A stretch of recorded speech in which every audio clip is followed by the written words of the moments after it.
Meus irmãos, a paz do Senhor, amém? Primeiro livro dos Reis, capítulo de número 18. Abra comigo, por favor. Primeiro livro dos Reis, capítulo de número 18.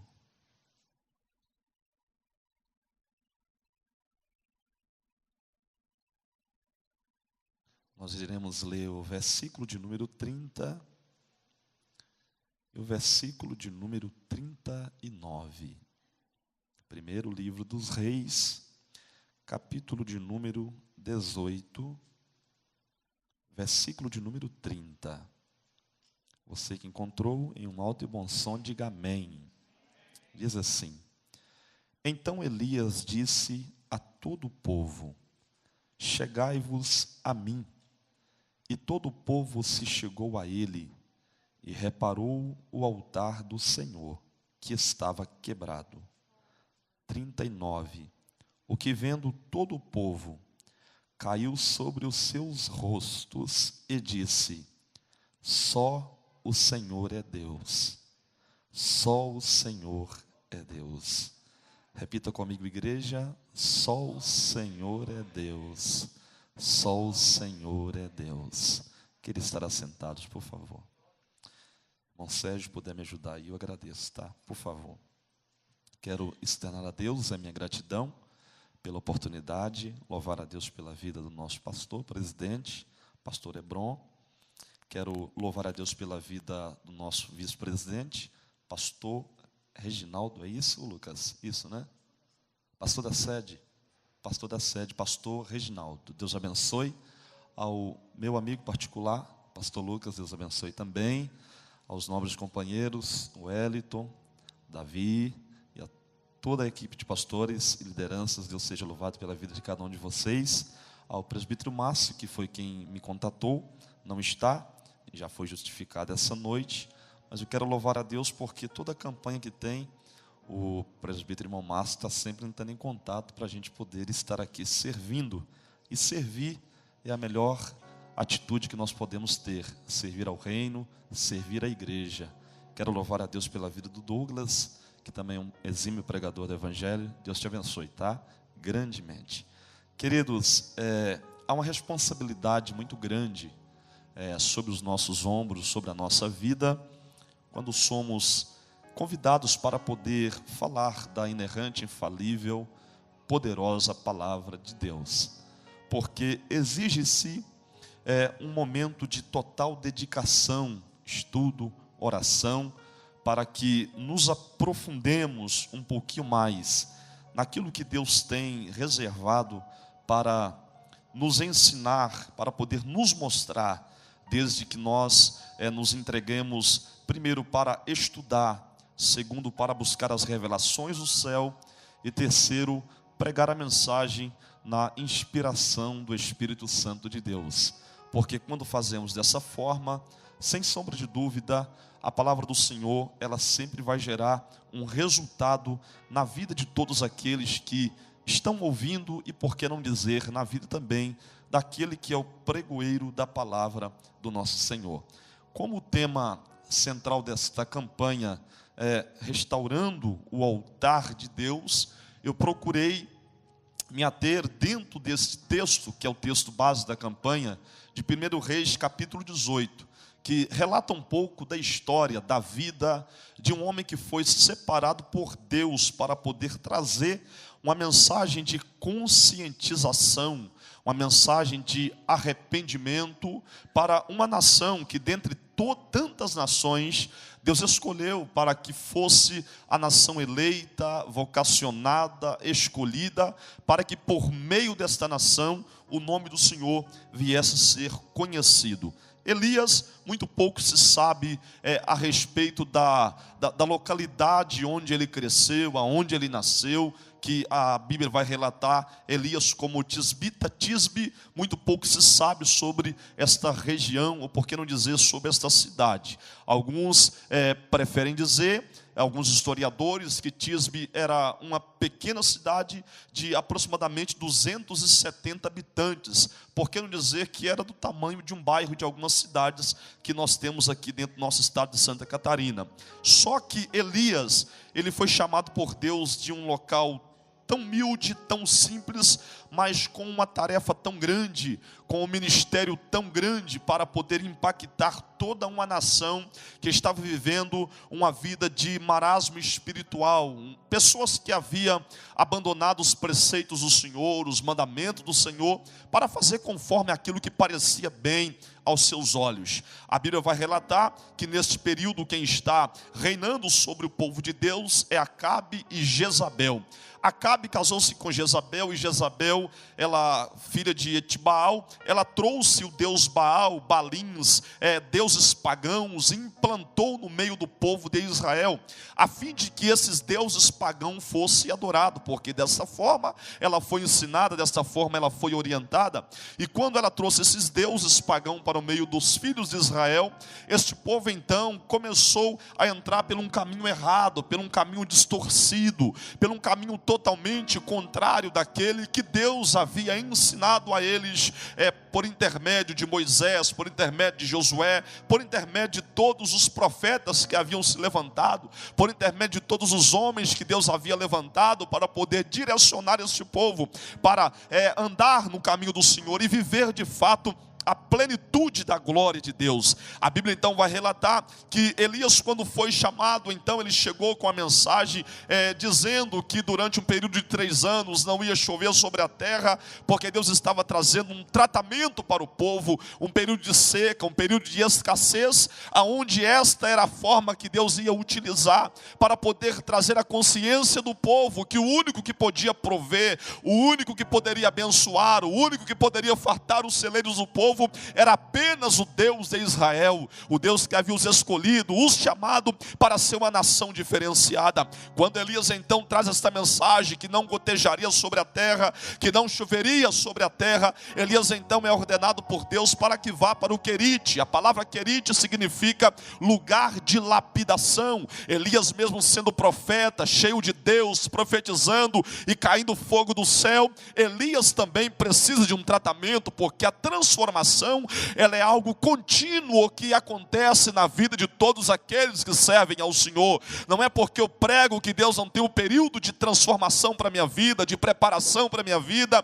Não é porque você canta, não é porque você evangeliza, não é porque você é crente há tantos anos que Deus não prepara também o período do Querite para lapidar aquilo que precisa ser lapidado. Assim aconteceu. Elias foi para o período de lapidação, período de tratamento para com o Senhor. E a Bíblia vai dizer que passado 3 anos, Deus então direciona a palavra para Elias, que Elias deveria se levantar do Querite, sair do Querite e fosse para Sarepta. Ali Deus vai usar Elias para poder multiplicar os celeiros de uma viúva que estava vivendo apenas do resto que lhe restava, vivendo apenas de migalhas, ela e o seu filho. E depois dessas palavras, a Bíblia vai dizer que Deus então disse para Elias que ele se apresentasse a Acabe novamente e dissesse para Acabe que voltaria a chover sobre Israel. Ou seja, quando Elias é vocacionado, chamado por Deus para se apresentar para Acabe, a Bíblia vai nos relatar que Acabe acabara de ter um diálogo com Obadias, que era o mordomo,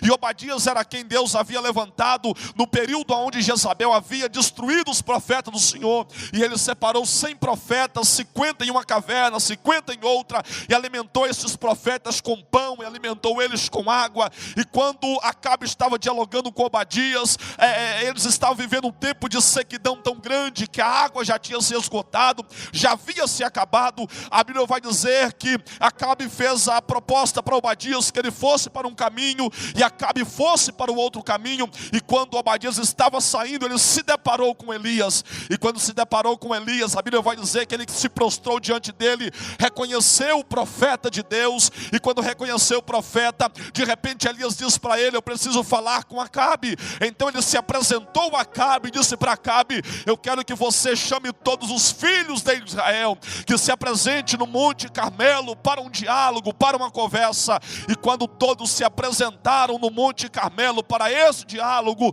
para esta conversa, a Bíblia vai nos relatar que Elias então começou a direcionar as palavras de conscientização para este povo, e uma das palavras que Elias disse para eles foi esta: até quando vocês vão cochear entre dois pensamentos? Ou seja, Elias foi enviado para poder conscientizar o povo que não tem como servir a Deus e não tem como servir a Baal. Ou você vive uma vida de obediência, uma vida de retidão, uma vida de integridade, ou você entra pelo caminho da desobediência.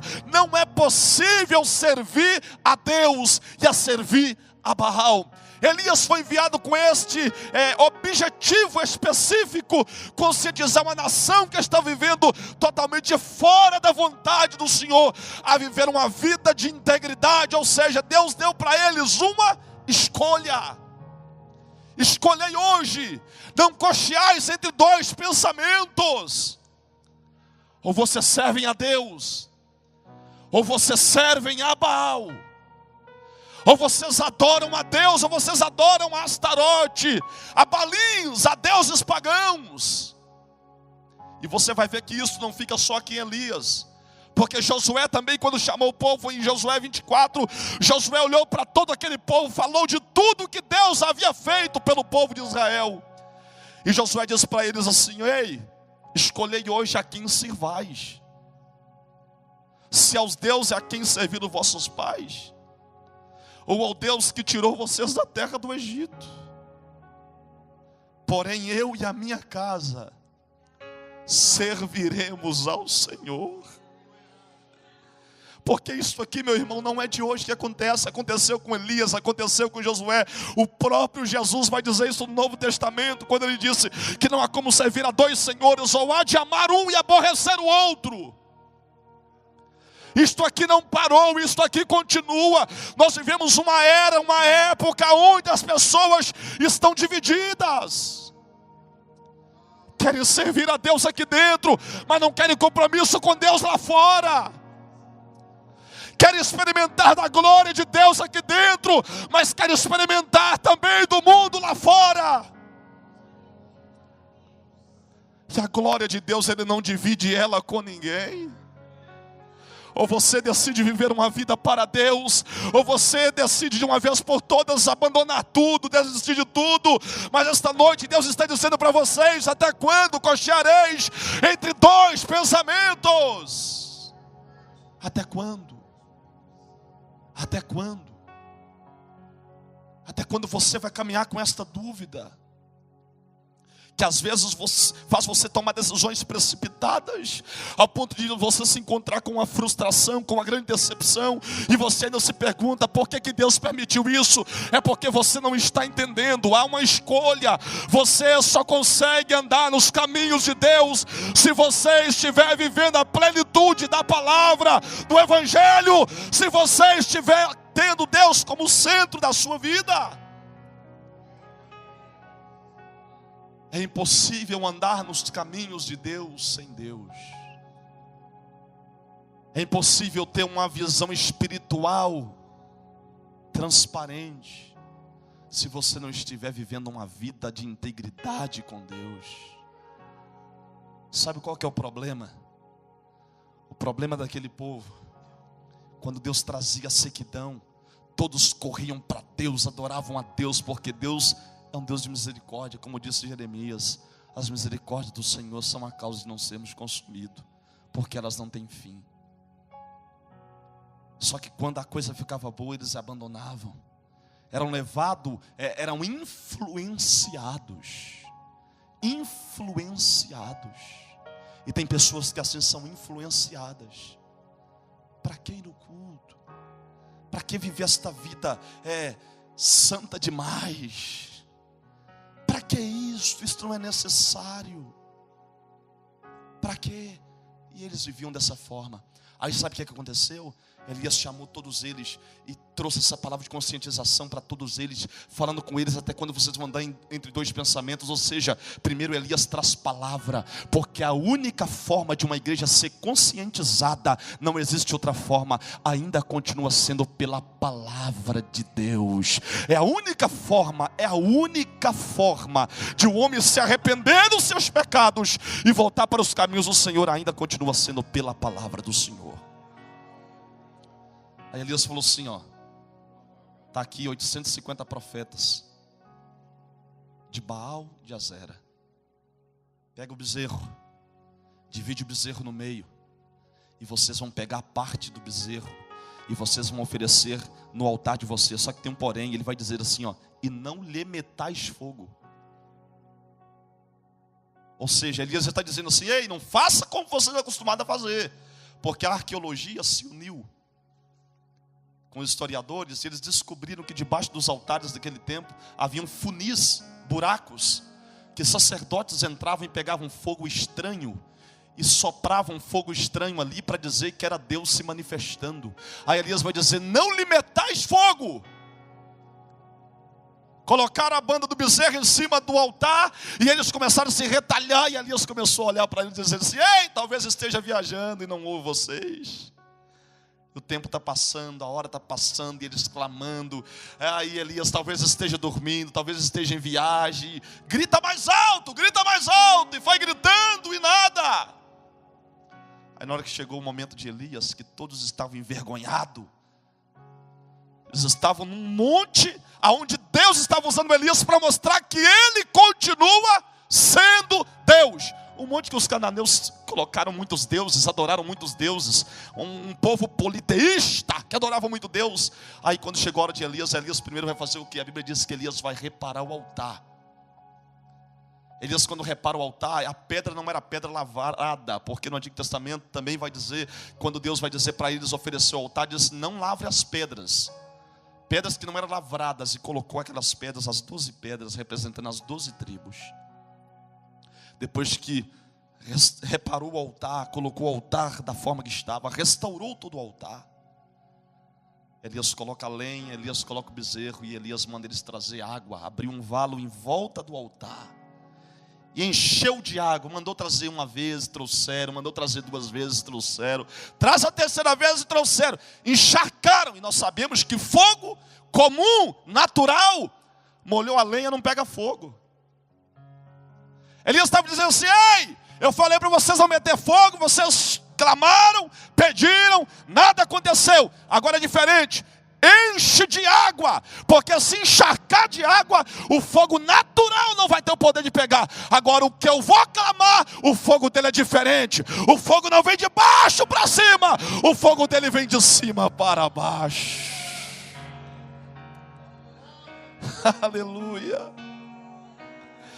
Quando Elias começou a orar, Elias começou a dizer, ó Deus, mostre que tu ainda continua sendo Deus de Israel, que tu és Deus deste povo, responda-me com fogo. Aí sabe o que aconteceu?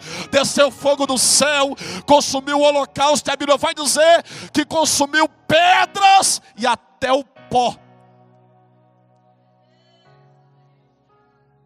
Irmãos, não adianta a gente querer arrumar métodos, estratégias para o fogo descer aqui. O segredo continua sendo o mesmo. Palavra, reparar o altar e clamar ao Deus do céu. E o fogo do céu vai descer sobre as nossas vidas. Não existe, nós vivemos um tempo onde as pessoas querem tentar de uma forma ou de outra mexer com a massa, mexer com as pessoas, usando estratégias, usando métodos, pensando que isto vai encher a igreja, que isto vai levar o povo para o céu. O que leva o crente para o céu ainda é o avivamento proveniente da palavra de Deus. Não existe outra forma. É palavra, é Bíblia. Pregador, mas se a gente prega só Bíblia hoje, não arruma as técnicas, um jeitinho, a coisa não vai, e daí se não vai? Deus não te chamou para fazer você conhecido, Deus te chamou para fazer o nome dele ser conhecido. Eu saí de Minas Gerais, vim para Santa Catarina, 10 anos pregando. O que tem de amigos que já falaram, irmão, já era para tu estar longe. Eu falei, não, meu querido, não tem problema se eu não estiver longe, porque eu não quero divulgar o meu nome, usando coisas sagradas, coisas santas, para fazer coisinhas aí para as pessoas rir. Porque o que está mídia hoje é isso. As pessoas fazem os videozinhos ali, pegando as letras de louvores, invertendo com letras de paródia, para poder mexer com as pessoas achar aquilo bonitinho, dar risada. Não, meu querido irmão, Deus não precisa disso não. Deus precisa de pessoas que ainda têm coragem de bater de frente com Acabe e Jezabel e dizer que o Senhor vive, que o Senhor é Deus, que Ele é Rei, que Ele é o dono desta nação, que Ele é o dono da igreja, que é o dono das nossas vidas. Pessoas que pregam ainda contra o pecado, pessoas que pregam contra a desobediência. A palavra de Deus não mudou, ela continua sendo a mesma. As pessoas estão criando meios, mecanismos. Porque se não fizer isso, não vai segurar as pessoas. Se não fizer aquilo, não vai segurar as pessoas. Prega a palavra, prega a Bíblia. Porque desta palavra aqui ninguém vai virar as costas. Todos que ouviram esta palavra e tiveram a sua vida transformada, são apaixonados por ela. Fique de pé comigo em nome de Jesus.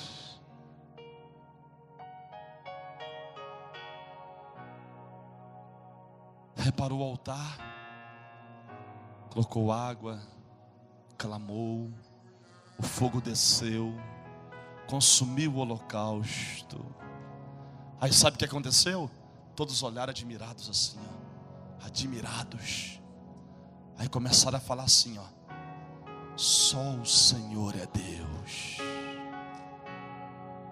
só o Senhor é Deus.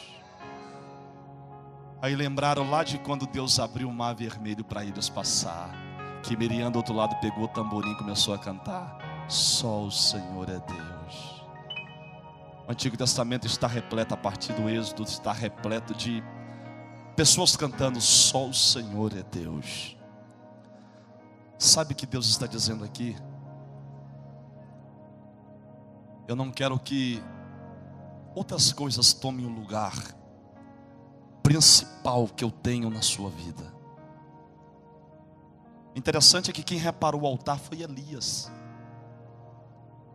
não foi os profetas de Baal de Azera. Por quê? Porque o altar que estava quebrado, estragado, era o altar que eles tinham que oferecer ao Senhor. O outro altar não, eles não consertaram nada, estava intacto, estava tudo consertado. Nós deixamos sempre as coisas de Deus como segundo plano. A gente cuida tanto de uma coisa e a vida espiritual vai se defiando, acabando, sendo destruída.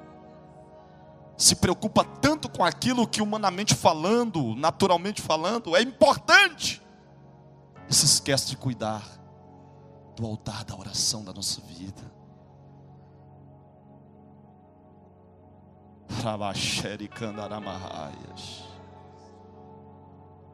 Que tem de pessoas aqui que amavam cantar. Quando chegava no culto, ficava afoito para que o pastor falasse, vem aqui louvar um hino, irmã, vem aqui, irmão, louvar um hino. Pessoas que amavam quando chegava uma mensagem, irmão, pode pregar hoje.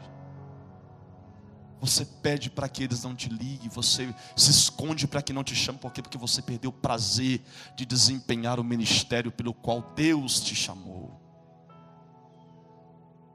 O que tem sido prioridade na sua vida? Como está o altar da sua vida? O demais está tudo bem, mas e a tua vida espiritual? Escolhei hoje a quem servais. Escolhei hoje a quem servais. Escolhei hoje a quem servais.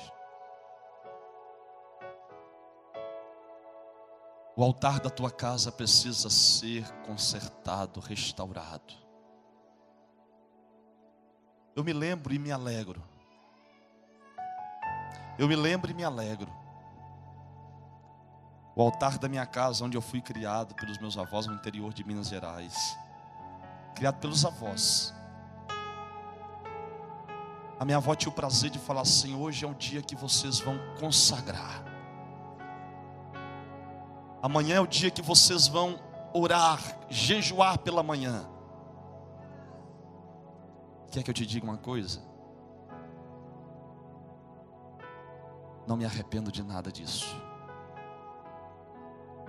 Porque quando a gente consagra, jejuma, este altar está edificado na nossa vida, a gente tem sensibilidade para ouvir as orientações de Deus para se dar bem na nossa trajetória.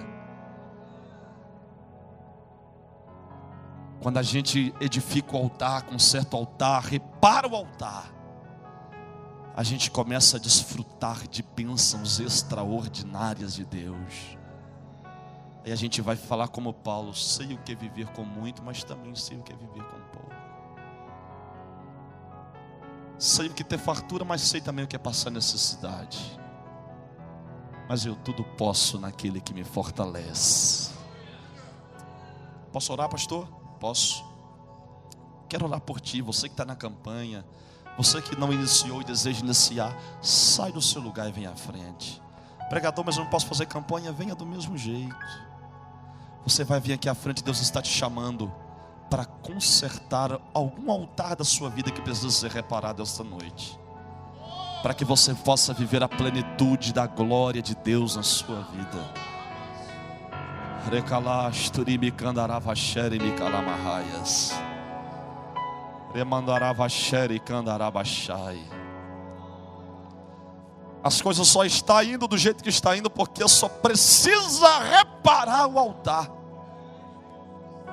Repare ele aqui esta noite, e você vai viver o que você ainda não viveu. Você vai desfrutar das bênçãos extraordinárias de Deus para a sua vida, para a sua história, que você ainda não vivenciou. Deus te trouxe esta noite para dizer para você: o fogo que eu tenho para derramar na sua vida, na sua casa, neste altar que está sendo reparado esta noite, não é fogo estranho não. É um fogo que quando ele chega, ele queima pecado, ele queima doença. É um fogo que traz vida para os nossos corações. Coloque a mão no teu coração esta noite, feche os seus olhos e neste momento fale com Deus. Deus, eu preciso organizar aquilo que está desorganizado. Ei, às vezes Deus permite você perder coisas, como aquela mulher da dracma perdida, para que quando você for procurar o que se perdeu, você organize tudo aquilo que está fora do lugar. É noite de reparar o altar, é noite de colocar em ordem aquilo que está fora do lugar. Aproveita hoje. Aproveita hoje.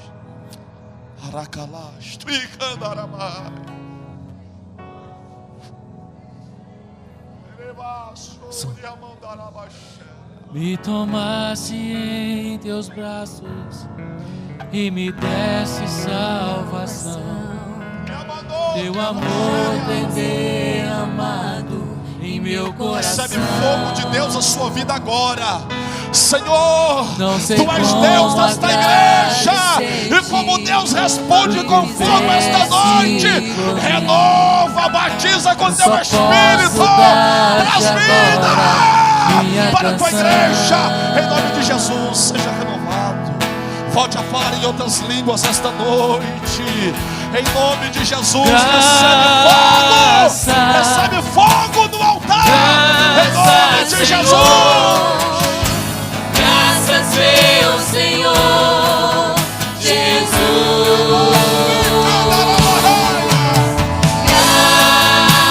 Graças,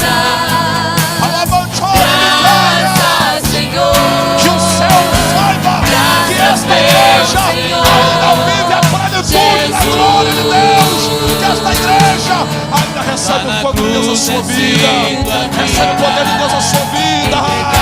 Seja incendiado esta noite pelo poder da palavra, em nome de Jesus. Com teu sangue tenho eu estou sentindo ele, que ele está na casa. Eu estou sentindo a glória dele aqui esta noite. concentrar confiantemente diante de ti.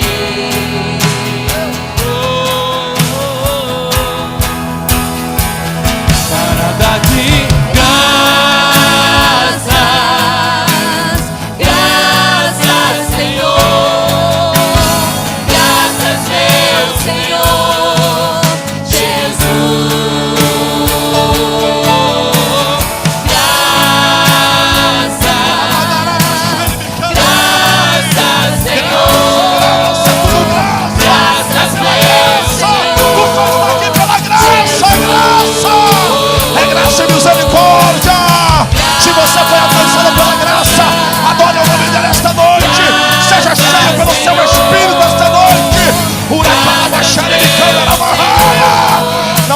deixa o mundo te contaminar. Tu foi chamado para fazer a diferença. Graças, Senhor. Graças, meu Senhor Jesus. Espírito Santo de Deus, eu profetizo por intermédio da sua palavra que fogo estranho, Jesus, não vai prevalecer na sua igreja. Emanastor evasere calabastéria, lamachore calabastéria e calarabastéria mandarabahaias. Nós acreditamos, Deus, que é o que produz fogo verdadeiro na tua casa, na tua igreja, ainda continua sendo a palavra. O que trouxe vida para o vale de ossos secos foi a tua palavra, foi a tua palavra. Por isso esta noite eu profetizo, Senhor, na vida dos teus filhos, na minha vida, que, Senhor, nós vamos sair daqui esta noite incendiados pelo poder, Senhor, da tua palavra, pelo fogo que vem de ti, o fogo que não destrói, mas o fogo que produz vida, o fogo que nos coloca de pé, o fogo, Senhor, que nos motiva a cantar mais, a pregar mais, a evangelizar mais. Ó Deus, que o teu fogo, meu Pai, incendeie corações esta noite, e que a tua igreja, meu Pai, ela saia daqui, mas quando sair daquela porta, Senhor, este fogo ainda continue queimando e fervendo em nossos corações, em nossa vida, em nome de Jesus. Dê um abraço em quem está ao seu lado aí, dê um abraço, diga para ele: recebe o fogo de Deus na sua vida, recebe o